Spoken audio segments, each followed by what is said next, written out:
Hola mis queridos amigos y estudiantes de America Academics y el Ministerio El Camino en Cristo. Quiero darles nuevamente una muy cordial bienvenida. Les saluda con mucho cariño y con mucho aprecio el doctor Julio Salas desde la calurosa y muy lluviosa ciudad de Miami.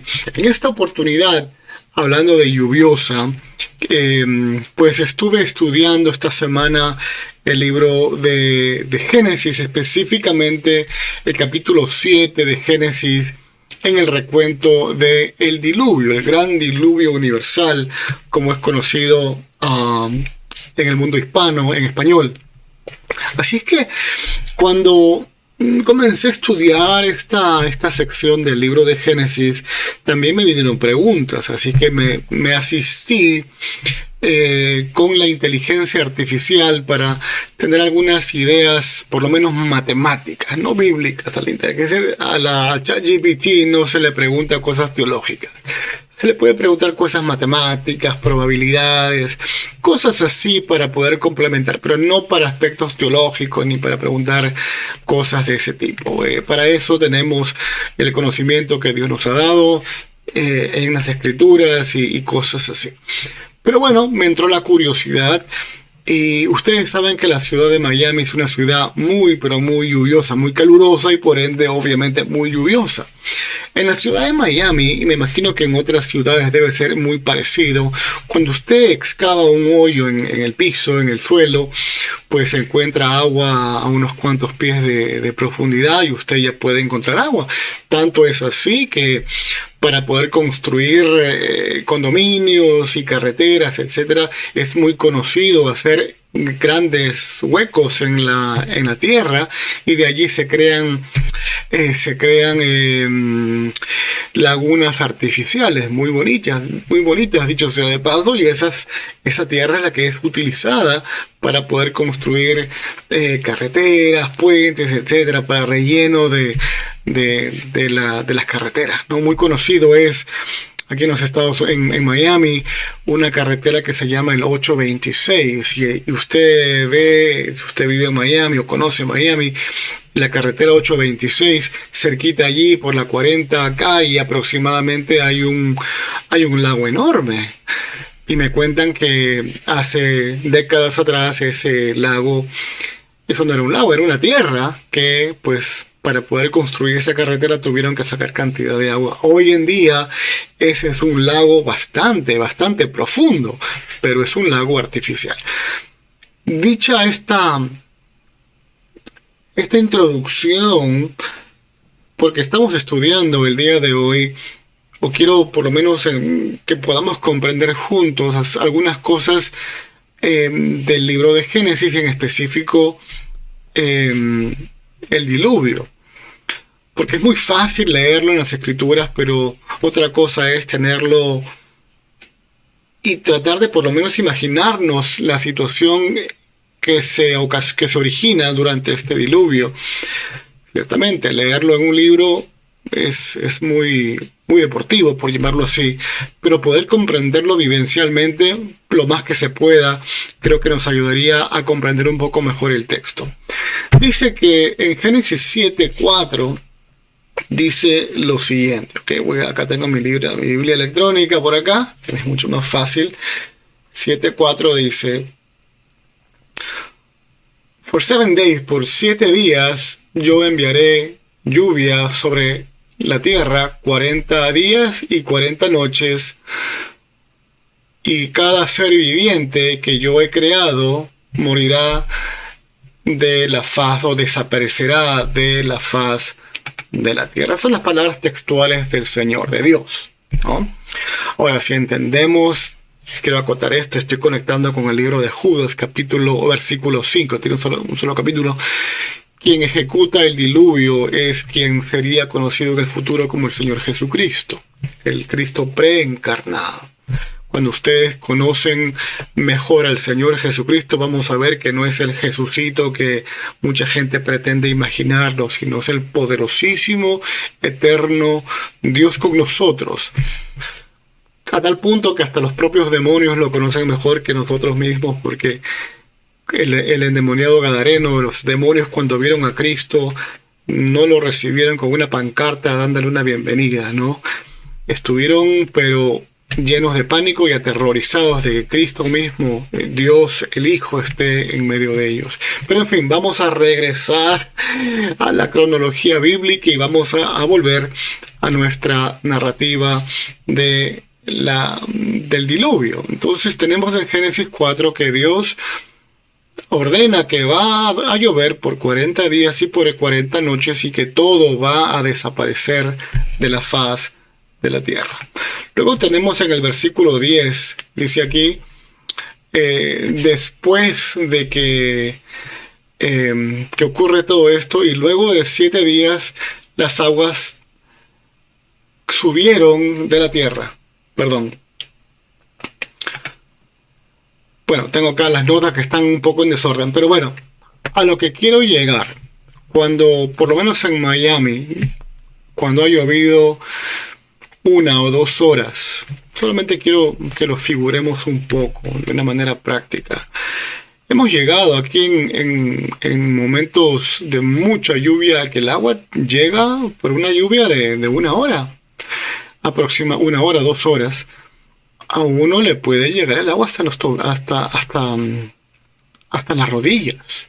Es más, yo tengo por ahí una foto muy antigua que llovió muchísimo aquí y el agua me llegó literalmente hasta las rodillas. Y claro, obviamente alivia mucho tener alcantarillados, pero en la época del diluvio no existía tal cosa como los alcantarillas que tenemos hoy en día. Entonces podemos comprender de que se llenó de agua bastante rápido. Y permítame compartir algunas estadísticas matemáticas que me arroja la inteligencia artificial, que no le dije nada acerca de ningún diluvio, simplemente una lluvia, nada más. Miren lo que dice, ¿ok? Miren lo que dice. La intensidad y duración de una lluvia torrencial, como le menciono, no le he mencionado nada de Biblia, ni nada de diluvio, ni nada, simplemente una mera lluvia cualquiera. La intensidad y la duración de una lluvia torrencial de 24 horas fue el ejemplo, para tener un número preciso, ¿no? Por 24 horas continuas puede tener efectos devastadores en una ciudad. Aquí algunos datos impactantes más comunes. Primero, las inundaciones. ¿Ok? Una acumulación de agua puede superar la capacidad de los sistemas de drenaje. Y estamos asumiendo en una ciudad, en este caso una ciudad moderna como Miami, que tiene drenajes muy eficientes. Es una ciudad que tiene muchísima agua. Parte de nuestra vida en esta ciudad moderna es tener buenos drenajes. Y créanme que son bastante buenos. Un sistema de drenaje, provocando inundaciones en calles, viviendas y edificios. Años atrás experimentamos muchas lluvias y a tal punto de que yo he logrado ver de que un canal, que hay muchos canales, se sale de su cauce. Y realmente da muchísimo temor, porque el agua incluso ha inundado casas y han llegado hasta los propios patios de las casas. Muchas ocasiones llega incluso dentro de la casa. Hemos visto incluso, usted ha visto, me imagino por la televisión, cómo las casas se llenan hasta llegar hasta el pecho incluso de altura. Imagínense eso multiplicado por 40. Pero vamos a ir pedacito a pedacito. Primero es las inundaciones, los bloqueos de los drenajes. La segunda consideración, primera es la inundación. Segunda, los daños a la infraestructura. Hoy en día ciertamente tenemos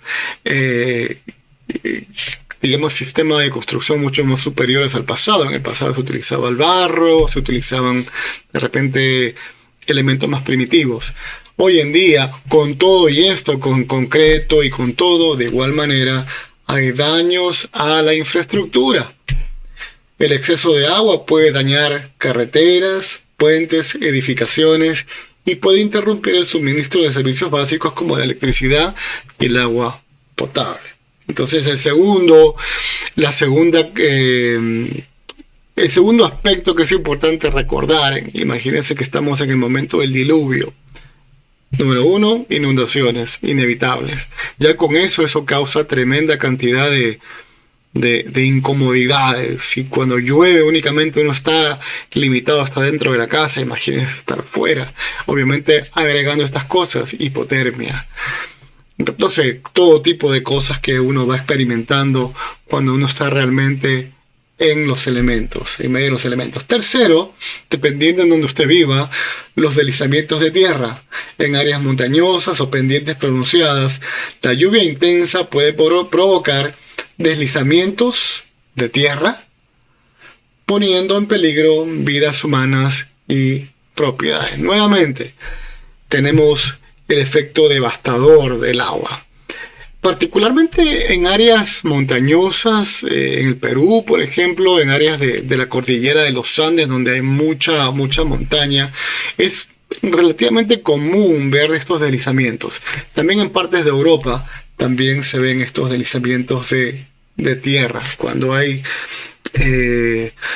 una mezcla entre lluvias y luego un terremoto, pues tenemos estos efectos devastadores.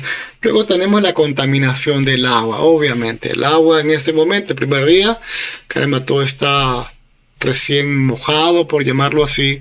Y luego tenemos la contaminación del agua. Las inundaciones pueden contaminar fuentes de agua dulce con residuos y productos químicos, lo que puede propagar las enfermedades. Estamos poniéndonos en la situación del diluvio en este momento. Y realmente fue desastroso, fue cataclísmico, fue obviamente la peor lluvia que hemos tenido en la historia de la humanidad. Otro efecto es el impacto en la agricultura. Las lluvias intensas pueden destruir cultivos, afectar la producción agrícola, etc. Y otra cosa que usted se va a dar cuenta si usted está en alguna parte inundada, que pierde el completo sentido de ubicación. Como ve todo agua, ya pierde el dibujo de lo que era una calle, o de lo que era una avenida, o de lo que era un parque. Simplemente ve agua. Es muy interesante. Todos esos aspectos pequeños, pero que en la época antediluvial pues fue devastador para todas las personas. Dios ejerció juicio sobre esta generación pecadora. Otro punto importante es el desplazamiento forzado. Las personas, obviamente, buscando el caos social. Estamos hablando primeramente del caos, digámosle, de lo natural, del agua y las cosas, las casas, pero luego vamos a ver las personas. Las personas, cuando vean que no pueden estar en sus casas, tienen que huir con su familia. Y no van a cargar comida más que de repente lo que les alcance a llevar en la mano. Los carros ya no funcionan, las bicicletas menos, ni los aviones. La única alternativa es buscar un lugar alto. Y luego, ¿cómo preservo mis alimentos? Si usted tiene personas enfermas, personas ancianas, personas con algún tipo de deshabilidad física o mental, como sea, se dan cuenta cómo un diluvio, como que puede ser devastador realmente. Entonces, les estoy dando estos detalles importantes porque si queremos comprender las escrituras, tenemos que ser lo más meticulosos de poder entrar de alguna manera en la narrativa bíblica. No simplemente leerlo como que si fuera, o leerla como que si la narrativa bíblica sea solamente un mero libro. Es ciertamente una narrativa que está describiendo algo que realmente ocurrió. Y para poder entrar en el texto, obviamente, lo primero de lo primero es la comunión con el Señor. Lo primero de lo primero es estar lleno del Espíritu Santo, buscando al Señor en oración, en lectura, en meditación, indudablemente que sí. Sin embargo, luego de todo esto, que es sumamente importante, pues reflexionar y ponernos a pensar en situaciones reales. En este caso, pues, todo esto que les acabo de mencionar. Ahora, permítanme simplemente volar un poco la mente en qué cosas ocurrieron en este momento. Falta de luz, falta de alimentos. ¿Cómo vas a cocinar si no tienes ningún lugar en donde sentarte que no esté mojado, lleno de agua y se están destruyendo las casas? Ni siquiera ya es seguro subirse a lugares altos, porque los lugares altos con el agua pueden desplomarse. ¿Qué hace uno? ¿Se pudieron a pensar en todo esto? Hay un museo que queda en Kentucky. Yo hace un tiempo atrás tuve la oportunidad de ir a que se llama The Ark Experience, la experiencia del arca. Hice una réplica enorme del arca de Noé.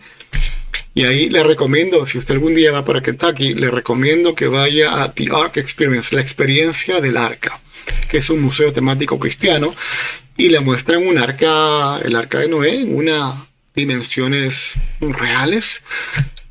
Y van a ver allí, pues, maquetas y cosas allí que les enseñan cómo pudo haber ocurrido razonablemente, ¿no? Hay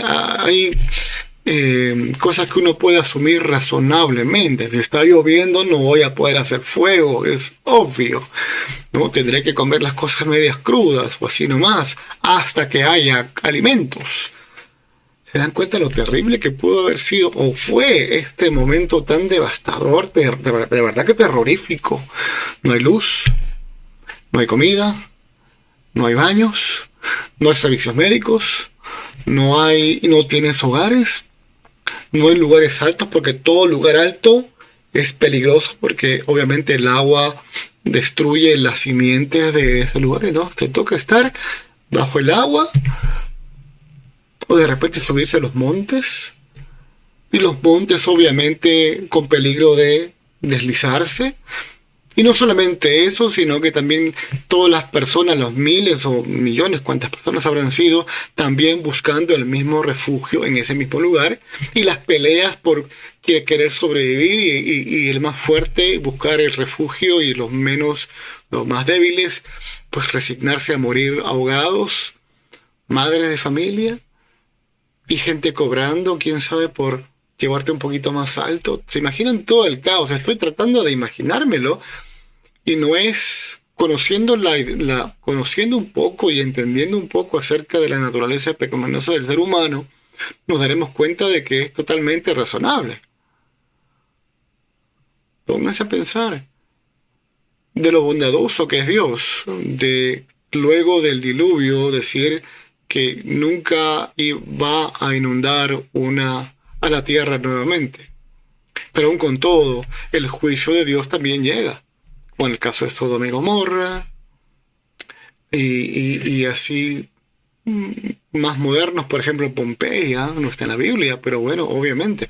De hecho, de paso, Pompeya nos muestra un ejemplo de lo que pudo ser el juicio contra Sodoma y Gomorra, y cómo potencialmente pudo haber quedado la esposa de Lot. ¿Se han puesto a pensar en eso? Es un evento parecido. De igual manera cayó fuego del cielo. Cómo ese evento cayó, pues obviamente, en mi opinión, pudo haber sido un volcán, mi opinión personal. Pudieron haber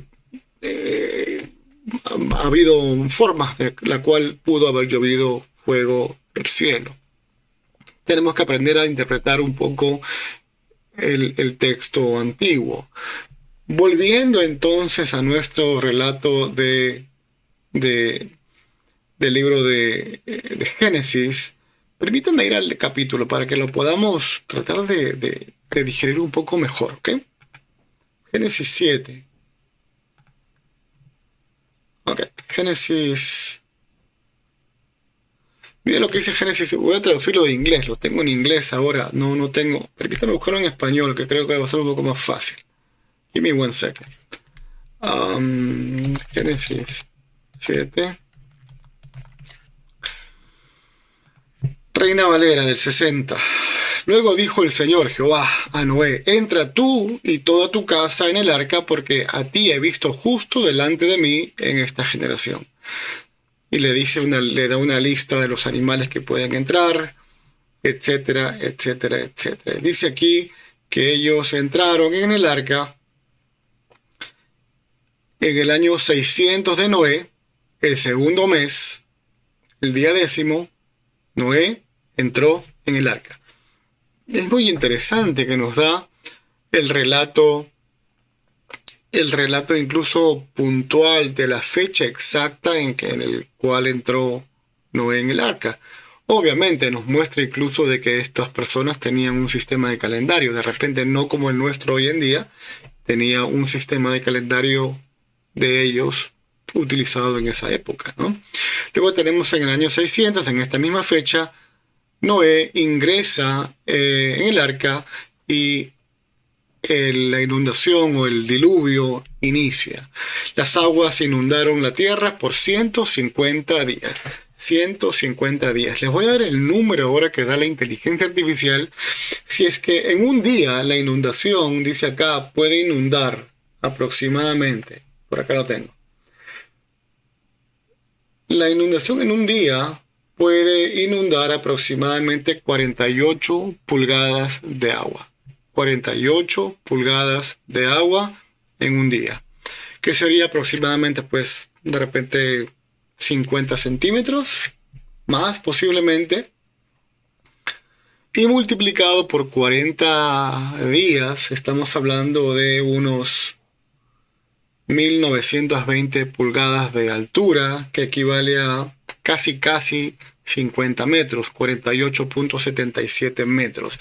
Sin embargo, el texto bíblico dice que se abrieron, déjame conseguirlo acá, pero se puede presumir de que no únicamente fue lluvia, sino también fueron terremotos de las cuales salieron aguas debajo de la tierra. Dice aquí, dice acá, el 711, el año 600 de Noé, en el mes segundo de los 17 días del mes, fueron rotas todas las fuentes del grande abismo del cielo. Y las cataratas de los cielos fueron abiertas, o sea, dos fuentes, y hubo lluvia sobre la tierra durante 40 días y 40 noches. Fue una lluvia que no paraba, que no paraba, que no paraba y que no terminaba de parar. Y en ese mismo día entraron Noé con sus 3 hijos, su esposa y las esposas de los hijos. Ahora, le hago la pregunta. Ustedes en este momento, vamos a ver, tenemos a Noé, sus hijos, las esposas de los hijos, 8 personas ahí en el arca. Dios es quien cierra el arca. ¿Y usted se imagina los gritos de dolor, desesperación y de Noé, ayúdanos, abre el arca, por favor? No solamente de las personas, se pudieron imaginar que incluso los propios familiares de Noé, los familiares del lado de Noé, los familiares del lado de la esposa de Noé, los familiares de las esposas de los hijos de Noé, clamando por ayuda, gritando con desesperación, me estoy muriendo, me estoy ahogando, y luego ellos escuchando desde dentro del arca. Pero no hay mucho que se pueda hacer, porque es Dios quien ha ejercido el juicio sobre el mundo. Y no hay nada que pueda hacer. Es más, ni siquiera ellos cerraron el arca. Según el texto bíblico, Dios cerró el arca. Y murió todo. Bebés, madres, gente que creía que era buena gente, gente mala, de todo tipo de gente. Ahora, no quiero quedarme únicamente en el relato. Quisiera simplemente acotar algo teológico, un pensamiento teológico que creo que nos va a ayudar a comprender a Dios, a comprender a nuestro Señor Jesucristo, quien ejerce este juicio o lo ejecuta. Y es que Dios es Dios. Muchas personas oran en su ignorancia, dicen, Diosito, hazme este milagro o este favor o esta petición y yo voy a hacer esto. Sin darse cuenta de lo absurdo de esa petición, tratando de hacer negocios con el Dios de la creación. Dios es amor, ciertamente. Por supuesto que sí, Dios nos ama. pero también Dios es un Dios de justicia y juicio, y el pecado tiene que ser condenado. El pecado tiene que ser condenado porque la justicia de Dios demanda que la dignidad de Dios sea respetada. Con esto no estoy diciendo de que Dios sea malo, por el contrario, para que el diluvio ocurra, lo dice el apóstol Pedro en el Nuevo Testamento, de que Noé predicó por cierta cantidad de tiempo a las personas antediluvianas. Simplemente escogieron no creer, escogieron seguir viviendo en la maldad que estaban consumidas. Ahora, nuevamente, cuando estudiamos las propias escrituras nos damos cuenta, familiares de hermanos, hermanas, sobrinos, sobrinas, abuelos, abuelas de las personas que vivían aquí y que entraron en el arca, todas ellas perecieron. Dios es un Dios que sí, en efecto, puede ejercer juicio y va a ejercer juicio sobre el pecado. Pero tampoco pequemos digámosle, de ignorantes o de falta de conocimiento al ignorar de que Dios va a ejercer juicio sobre el pecado, incluso del pecado de los creyentes. Ciertamente, ¿somos salvos en Cristo? Por supuesto que sí, la salvación no se pierde. Sin embargo, juicios temporales en el cuerpo, por supuesto que sí. Dios de igual forma va a ejercer juicio. Solamente traigo este pensamiento de acotación porque si queremos ser buenos o entendidos practicantes del ministerio, entendidos practicantes del pastorado, si usted es pastor, maestro, cristiano, si queremos hacer un buen devocional, practicantes teólogos de teología práctica o teología aplicada, creo que esto es fundamental, poder vivir ese momento de la historia, imaginarlo. En el caso mío, es importante, y le invito a que usted lo haga, meditar. Si usted ha pasado un momento, aquí en Miami han pasado muchos huracanes y nos hemos visto sin energía eléctrica hasta por 2-3 semanas. Y si usted ha probado no tener energía eléctrica por 3 semanas, creo que ha disfrutado un poco, un pequeño taste, un pequeño sabor de lo que pudo haber sido en este momento. ¿Ok? Muy bien. Les invito nuevamente a que ustedes continúen estudiando el libro de Génesis, el capítulo 7.